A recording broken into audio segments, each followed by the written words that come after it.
Le débat sur LCI, Natacha Polony face à Nicolas Bétou. Bonjour à tous les deux. Bonjour. On va avoir beaucoup à dire aujourd'hui. L'actualité politique est extrêmement chargée. On va commencer par une annonce pas franchement surprenante, mais non moins spectaculaire.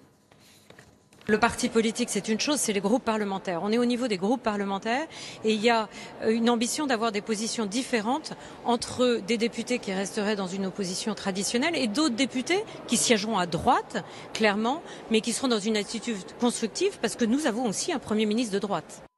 Et voilà, on se dirige vers deux groupes parlementaires, les Républicains à l'Assemblée. C'était inévitable ? C'était inévitable parce qu'un certain nombre de députés de droite se sont mis en position dès le début de servir la nouvelle majorité.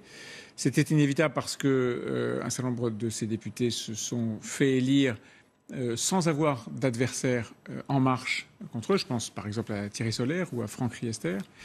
Et c'était inévitable, en tout cas prévisible, parce que un certain nombre de députés considèrent que l'ère du temps fait qu'il faut privilégier la coopération, certains diraient la collaboration avec le nouveau pouvoir, plutôt que d'avoir, ce qui s'est toujours passé d'ailleurs, une opposition constructive, intelligente, c'est-à-dire votant comme la droite le faisait quand la gauche était au pouvoir, la gauche le faisait quand la droite était au pouvoir, quelques textes qui sont transpartisans, transversaux, qui horizontalement peuvent réunir un plus grand nombre de gens. Voilà. Après, est-ce que ça va donner quelque chose de profondément disruptif ? Est-ce qu'il y aura les constructifs d'un côté, les destructeurs de l'autre ? Je ne suis pas sûr. Il faut toujours avoir à l'esprit que sur la grosse centaine de députés, les Républicains qui ont été élus dimanche dernier, 93 l'ont été contre des députés En Marche. Et quand on s'est battu au deuxième tour pour sauver sa peau, entre guillemets, de députés face à quelqu'un qui est dans la majorité En Marche, ou qui prétendait être dans la majorité En Marche, on a un peu de mal à être quand même copain-copain avec tout ce groupe de 306 députés qui va dominer l'Assemblée. Oui, là, ça paraît logique. Mais il y en a beaucoup qui n'auront pas de mal à être copains-copains. Et surtout, on aboutit là à, on va dire, l'absurdité du non-règlement des questions idéologiques. C'est-à-dire que Emmanuel Macron a opéré un renversement idéologique. Il a rassembler des gens qui se situaient d'un côté ou de l'autre de ce clivage assez aberrant gauche-droite qui permettait une alternance mécanique. Lui a opéré ce renouveau, cette modification, sauf que c'est très compliqué pour un parti comme les Républicains qui s'est construit depuis des années sur la perpétuation de cette aberration idéologique, de tirer les conséquences de cela. Regardez quelqu'un comme Franck Riester ou quelqu'un comme Thierry Solère.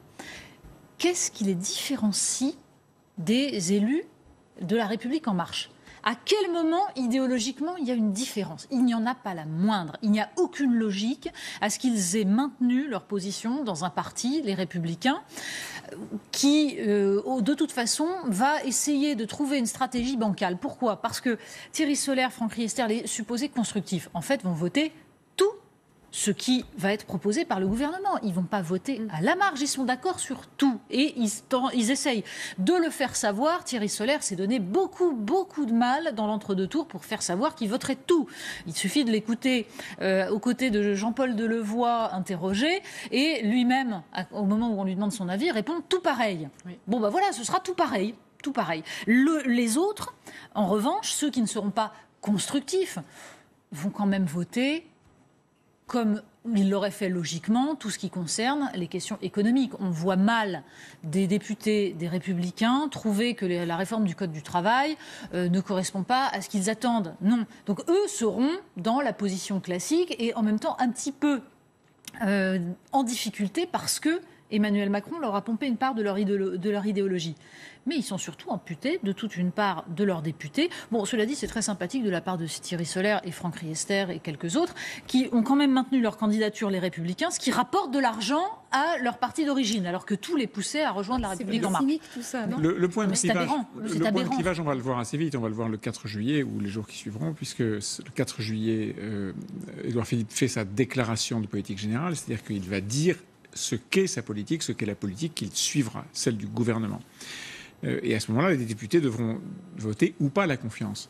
Ce qu'on voit commencer à se dessiner, et c'est assez intéressant, c'est que le PS, par exemple, pourrait, c'est en débat aujourd'hui, s'abstenir de voter la confiance. C'est-à-dire dire, ça n'est pas vraiment une motion de défiance, mais c'est sûrement pas la confiance. En tout cas, on ne vous donne pas un chèque en blanc. Probablement un certain nombre de députés, les Républicains, seront tentés par la même attitude. On est dans une ère de, je mets des guillemets, et il ne faut pas être dupe non plus, on est dans une ère de bienveillance, où le fait d'être un opposant irréductible est considéré comme agressif, inutilement brutal, et où, au contraire, dire nous allons essayer de faire le bien de la France. Vous savez, ces députés qui disent bien sûr, j'aime ma famille politique, mais j'aime encore plus mon pays. Bon, très bien, mais on peut aimer et son pays et sa famille politique et être fidèle à ses idées. Et donc, probablement, une partie des Républicains s'abstiendra de voter la confiance. Ça veut dire qu'on ne dit pas non d'entrée de jeu à un gouvernement qui a sur un certain nombre de points de bons projets. Je pense, du point de vue de la droite, à la loi travail, par exemple, aux ordonnances sur le travail. Mais on ne lui dit pas oui. Et la question va être compliquée pour ces républicains constructifs, ceux qui veulent quitter les oripeaux de la vieille droite, soi-disant en opposition systématique, parce qu'ils vont se retrouver votant avec une majorité, mais sans que leur voix ait un grand poids. Dès lors que le groupe majoritaire est majoritaire à lui seul, et on voit à quel point c'est utile en ce moment avec la crise du MoDem, on en parlera tout à l'heure, les voix des supplétifs de droite n'ont pas de valeur marchande. Ceux qui avaient de la valeur marchande, c'est ceux qui ont rejoint la majorité En Marche avant les élections législatives. Je pense évidemment à Édouard Philippe, à Bruno Le Maire et à Gérald Darmanin. Ceux-là, ils ont monnayé cher d'ailleurs leur ralliement. Les autres n'ont plus beaucoup de valeur. Et donc on va voir se dessiner une assemblée assez étrange où on aura deux pôles d'opposition. Alors là, irréductible, opposition frontale. La France insoumise d'un côté, probablement avec le Parti communiste, et puis l'extrême droite, le Front National de l'autre. Entre les deux pôles de défiance constructive, disons, une forme une façon de dire non, vous n'aurez pas de chèque en blanc, mais s'il y a des choses sur lesquelles on peut voter favorablement, on le fera. À droite, les ordonnances sur le travail. À gauche, peut-être les lois sur la CSG, l'augmentation de la CSG. Et puis une famille monolithique, en tout cas au début monolithique, qui sera l'ensemble des députés En Marche, plus ou moins ralliés par un certain nombre de gens, encore une fois, dont la voix n'a plus un poids politique très important. Elle n'a plus aucun poids, puisque La République En Marche incarne la victoire d'une forme de recardo-jupéisme qui fait que tous les députés de droite, plutôt de tendance jupéiste, en effet, n'ont absolument pas vocation à exister à part. Simplement, ce qui va être intéressant, c'est quand on va tout à coup redécouvrir, j'allais dire, les sujets de fond, les sujets importants, pas seulement les sujets économiques, où là, on voit bien qu'il y a de toute façon une dominante plutôt libérale dans cette assemblée, quelle qu'elle soit, qui va voter la réforme du Code du travail. Pardon, Natacha, pas sur le budget, pas sur les impôts, pas sur la CSG, pas sur la dépense publique. Non, il va y avoir des débats, mais ça ne s'appelle pas un vrai clivage. C'est-à-dire que la dominante de cette assemblée, elle sera de toute façon pour aller vers la libéralisation du Code du travail et différentes choses de ce style.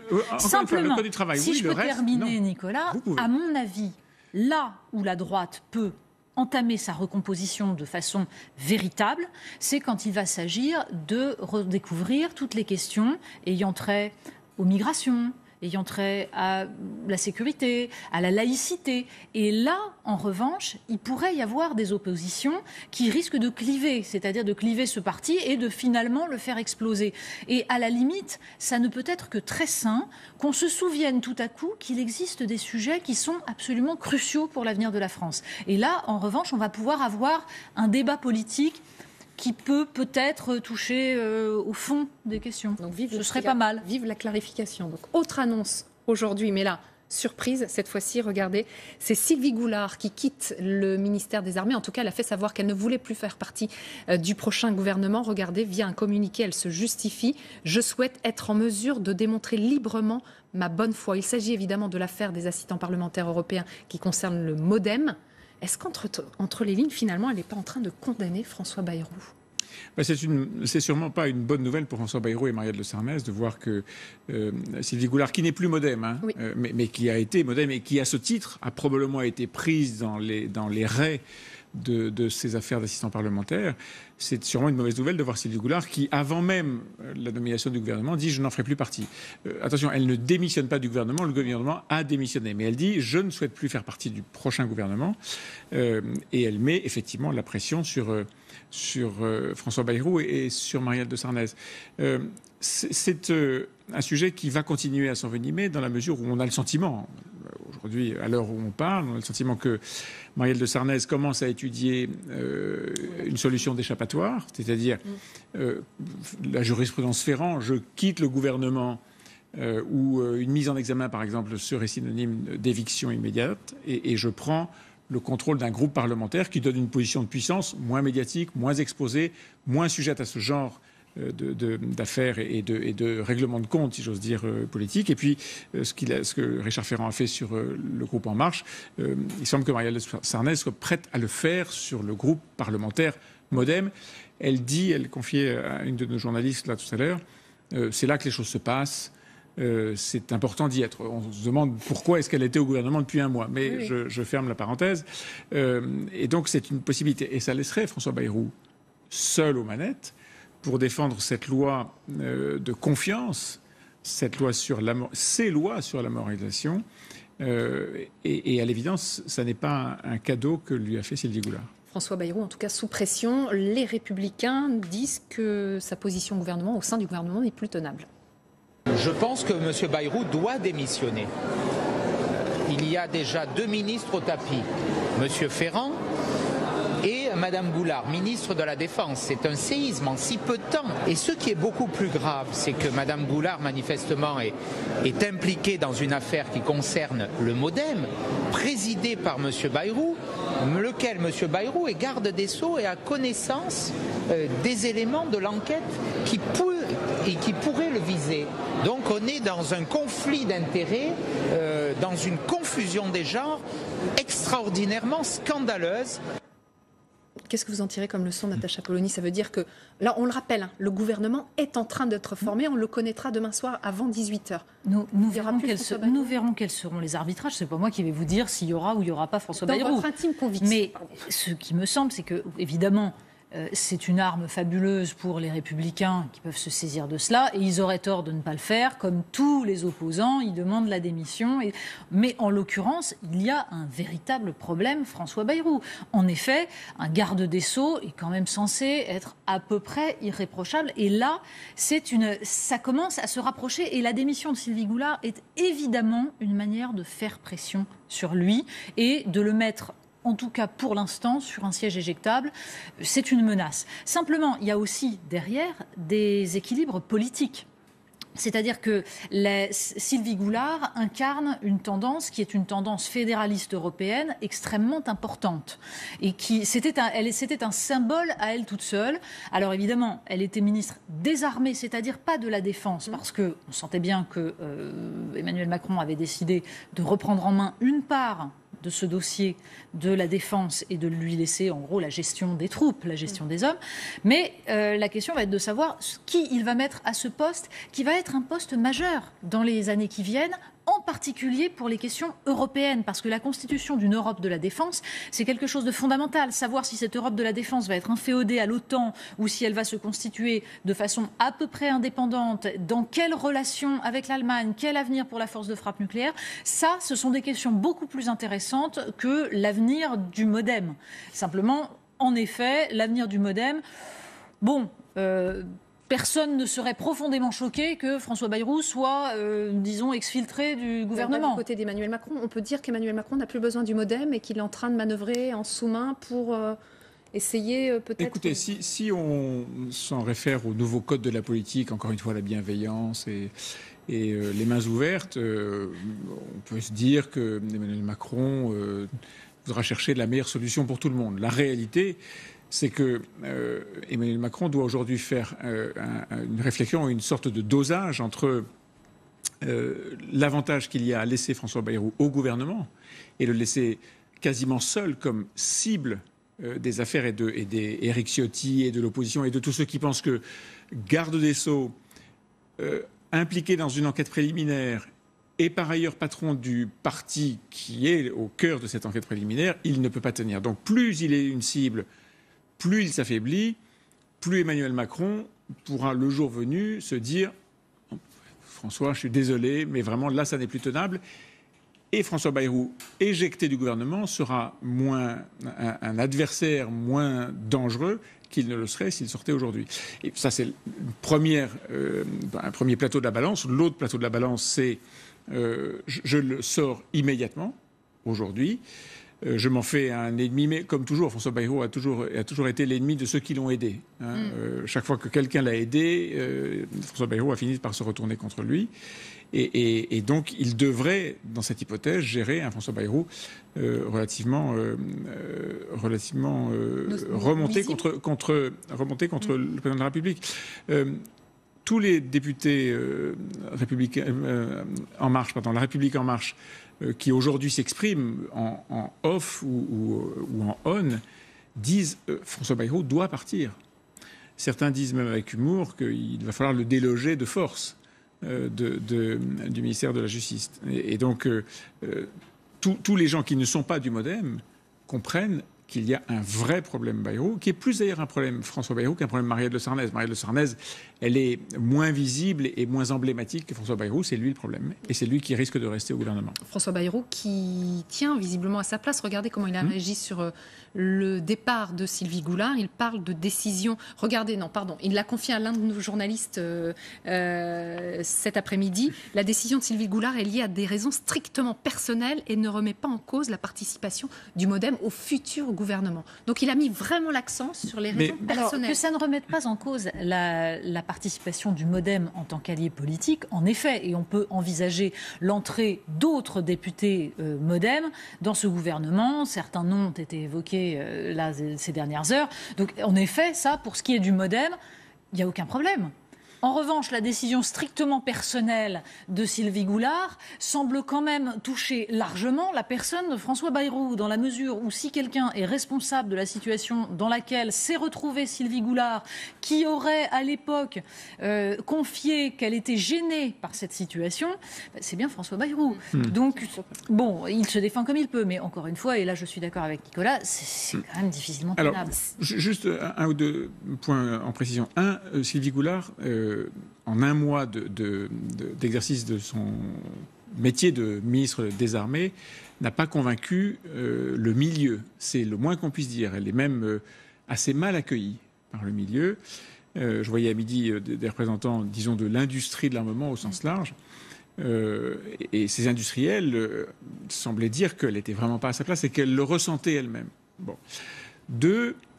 Ça fait un certain temps que le président Macron semble évoquer, avec Sylvie Goulard, avec Richard Ferrand, probablement avec François Bayrou, l'hypothèse d'une sortie du gouvernement. Richard Ferrand l'a laissé entendre ce matin sur telle ou telle radio, où il s'est multiplié pour essayer d'expliquer que c'était une très grande promotion que de devenir président du groupe Les Républicains En Marche après avoir été ministre, ce qui était quand même une partie de son rêve. Donc c'est, on le croit bien sûr, une très grande promotion pour Richard Ferrand.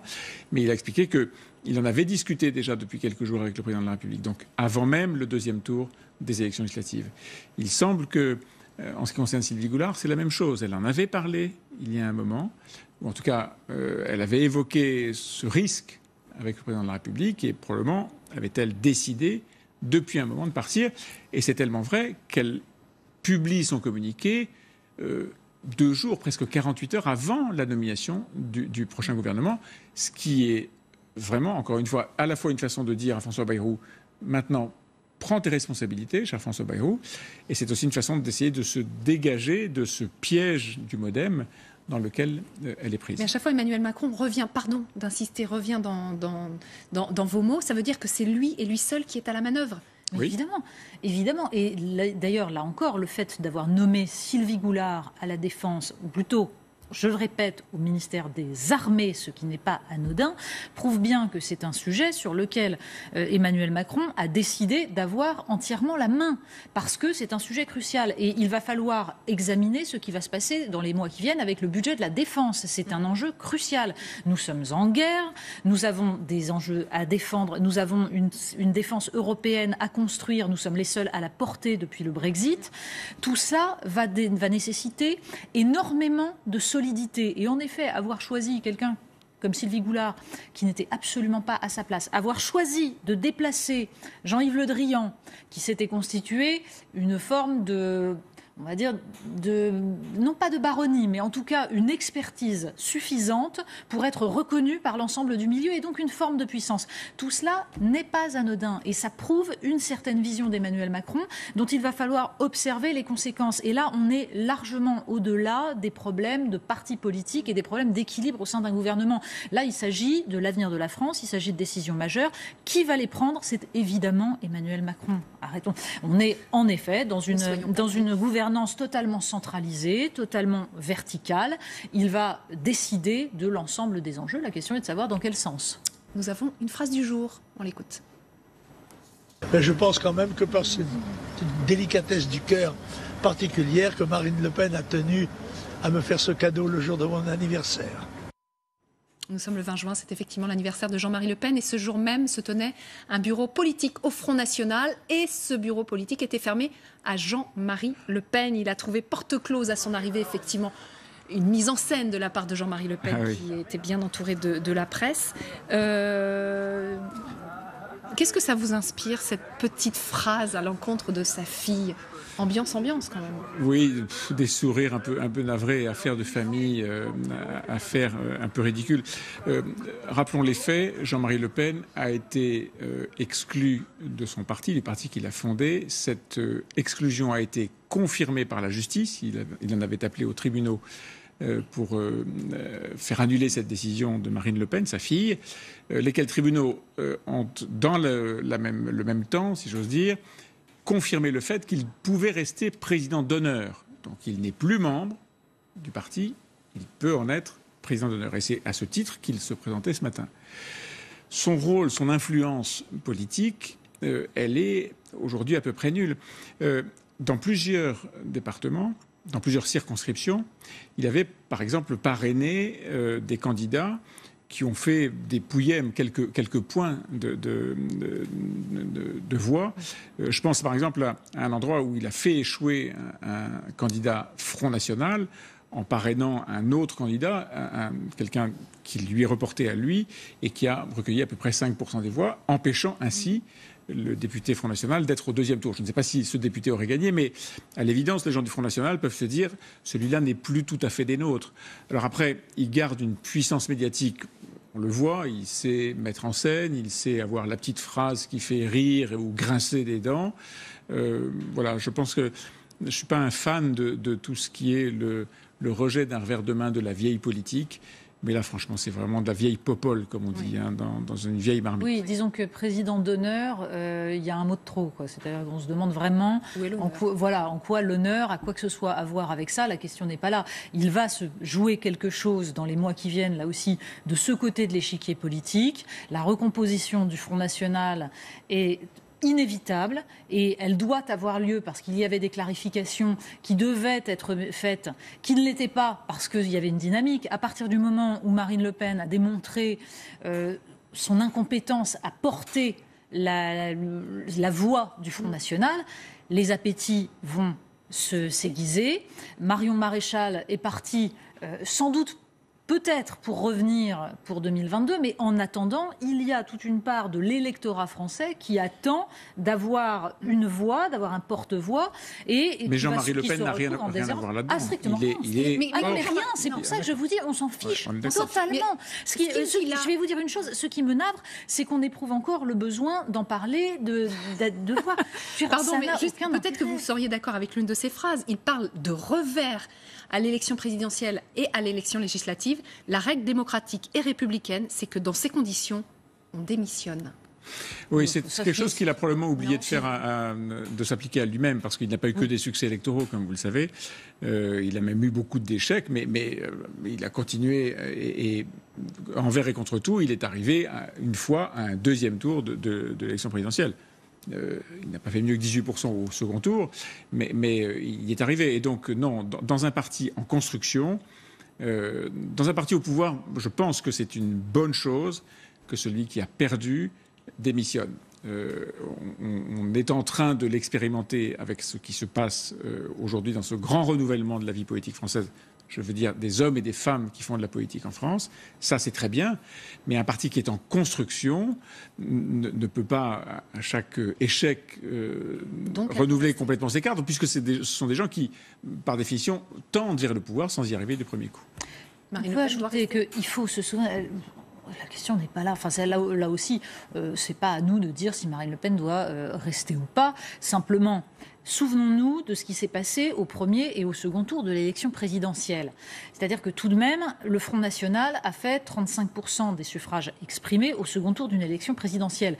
Même si c'est un échec magistral par rapport à ce qu'ils auraient pu faire, ça reste énorme. Le fait qu'il y ait eu un nombre extrêmement important d'abstention et de vote blanc, c'est-à-dire le choix de certaines personnes de ne pas faire barrage, nous raconte l'état de la France. On a tendance à l'oublier très très vite. Nous sommes passés immédiatement dans une phase, on va dire, d'observation un peu enamourée du nouveau pouvoir. Très bien, mais n'oublions pas ce qui s'est passé avant et donc ce qui va se passer forcément de la part de gens qui ont encore un potentiel de voix énorme. La question est de savoir si ces voix, si ces citoyens vont se déporter ailleurs, vont chercher ailleurs le porte-voix que Marine Le Pen n'a pas été, si on va avoir une scission entre une tendance qui est résolument jacobine contre l'euro, celle de Florian Philippot qui est fortement affaiblie aujourd'hui et qui en tout cas ne trouvera pas à s'exprimer, c'est pas Florian Philippot qui va porter ça, et l'autre tendance qui pourrait être préemptée si Marion Maréchal ne la porte pas, par un Laurent Wauquiez, c'est-à-dire une tendance très conservatrice et plutôt libérale, plutôt compatible avec la droite. C'est tout ça qui va se jouer. Encore une fois, les personnes, on s'en fiche. La question de la famille Le Pen, franchement, qui règle leurs problèmes, mais qu'ils aillent voir un psy. Le Pen, voilà. C'est pas mal. Autre voie d'opposition peut-être, on va s'y intéresser, c'est la France Insoumise qui a fait son entrée, alors j'allais dire fracassante, en tout cas imposante à l'Assemblée nationale ce matin, imposante dans les images, dans les photos qui ont été envoyées, mais dans les mots. Oui, nous souhaitons que le peuple se mette en mouvement. Cette élection, bien sûr, c'est une élection. Par conséquent, notre devoir de républicain est d'en assumer le résultat. Hein. Il y a un résultat, voilà, les gens qui sont élus, ils sont élus. Qu'est-ce que vous pensez de cette déclaration de Jean-Luc Mélenchon? Jean-Luc Mélenchon est toujours borderline, comme on dit en français. Il est toujours à la limite de la déclaration un petit peu insurrectionnelle au sens institutionnel du terme. Il disait il y a quelques jours cette assemblée n'est pas légitime si même une quelconque assemblée est légitime pour réformer le droit du travail. Qu'est-ce que ça veut dire? Ça veut dire qu'il pense que le droit du travail, le code du travail, est à ce point intouchable que n'importe quelle expression de la voix populaire, démocratique, les élus, n'ont pas le droit de toucher à ce code. Et bien là, c'est un peu la même chose. Il est toujours à la limite de ce qui est l'acceptation de la vox populi, le fait que le peuple consulté, même si beaucoup n'ont pas voté, même si parmi ceux qui ont voté, beaucoup ont choisi soit le bulletin blanc, soit le bulletin nul, eh bien, qu'il le veuille ou pas, malheureusement ou pas pour lui, le peuple français s'est exprimé. Et donc cette façon qu'il a toujours d'être à la limite, moi je trouve, est un problème, parce que lui a l'intelligence des mots et la subtilité de les utiliser à bon escient. Je ne suis pas sûr que ça parle avec la même finesse et la même subtilité à tous ceux qui l'écoutent. Cela dit, la phrase que nous avons entendue là, au contraire, rétablissait totalement. Et il expliquait que le peuple français s'était exprimé et que donc cette Assemblée existait et qu'il fallait faire avec. C'est exactement ce qu'il dit. Sage, voilà. Mais de fait, il porte un discours qui, bien sûr, peut être problématique parce qu'il ne s'agit surtout pas de parler d'illégitimité. En effet, il aurait tort et il a tort de le faire. Il l'avait dit concernant le Code du travail, ce qui était vraiment... Simplement, imaginez ce qui se serait Nicolas, passé nous avons un problème de représentation démocratique. C'est-à-dire qu'on ne peut pas... C'est trop facile, ce discours qu'on entend depuis quelques jours, qui consiste à dire, allez, le vote est exprimé, seuls les suffrages exprimés comptent, allez hop, tout va bien, et il y a mandat pour... Non, c'est beaucoup plus compliqué. C'est pas du tout mon point de vue, mais vous ne pouvez pas contester que la France a choisi un programme. Voilà. Mais ce n'est pas la France qui a choisi un programme. Si. 57% d'abstention, ça pose un problème. Personne ne peut dire le contraire. Mais qu'est-ce que vous voulez qu'on fasse ? Que le gouvernement se dise, finalement, je ne suis pas sûr d'avoir un mandat. Mon programme n'est pas adopté. On va en bricoler un, redemander au peuple un référendum. Non, pardon, mais restons juste dans le cadre normal d'une démocratie. Même si on regrettait, et je regrette amèrement que beaucoup de Français n'aient pas voté ou aient voté sans vouloir exprimer une position, un choix politique, pardon, mais ceux qui ont voté ont choisi un programme politique et le gouvernement est légitime à essayer de l'appliquer. C'est justement pour ça qu'un parti comme celui de Jean-Luc Mélenchon conteste les institutions elles-mêmes. C'est pour ça qu'il propose une autre République. C'est justement parce qu'ils ont acté le fait qu'ils étaient face à une impossibilité. En effet, le système tel qu'il est fait condamne à accepter la réforme du Code du travail, alors même qu'il n'est pas sûr du tout qu'une majorité du peuple français ait vraiment envie de ça.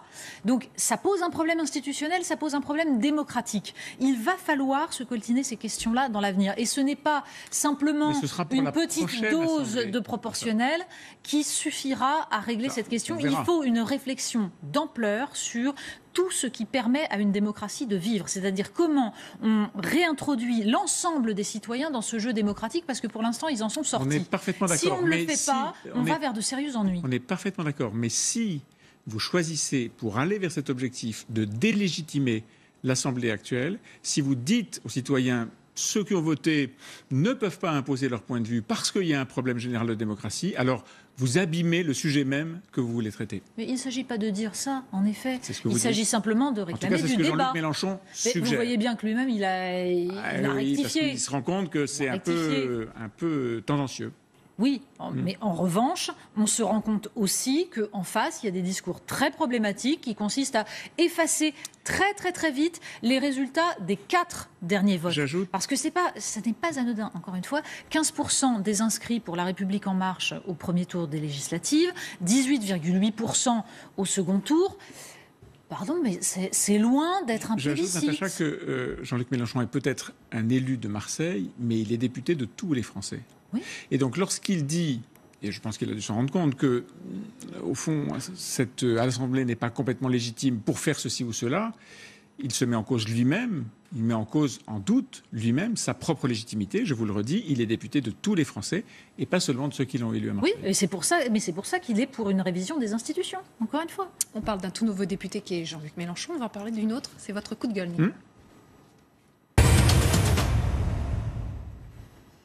Coup de gueule à l'encontre de... Élue à la Baule. Cette dame s'appelle Madame Josso. C'est une débutante, comme beaucoup de députés de La République En Marche. Elle vient d'être élue à la Baule. Et cette femme qui vient de la société civile, qui est diététicienne, je crois, a expliqué au journal local qu'elle ne viendrait pas à l'Assemblée avant jeudi ou vendredi. Parce que elle doit jouer au tennis avec ses enfants demain, mercredi, et que les institutions pourront sûrement attendre. Je trouve l'irruption de la société civile comme ça vraiment très bien. C'est bien de montrer que la vraie vie doit entrer à l'Assemblée, mais il faut quand même que ces gens qui sont élus se rendent compte, je le disais à l'instant, qu'ils représentent le peuple français et que quand on a choisi de faire ce métier qui est extrêmement difficile, extrêmement prenant, qui est une astreinte absolue, commencer en disant « pardon, mais j'ai tennis », pardon, mais j'ai piscine, ça me paraît juste un tout petit peu décalé. Donc, je dis, moi, à Richard Ferrand, vous allez être le nouveau président du groupe. Si Madame Josso fait partie de ceux qui vont vous élire, parce que peut-être qu'elle ne sera pas là non plus pour élire le président du groupe, alors ce serait bien de lui rappeler les règles fondamentales de la bonne représentation des Français. Ça s'appelle du civisme et c'est pour ça que la démocratie, c'est un processus et il faut le remettre en œuvre absolument partout. Message envoyé. Merci beaucoup. Merci à tous les deux. Restez avec nous. Yves Calvi arrive pour 24 heures en question.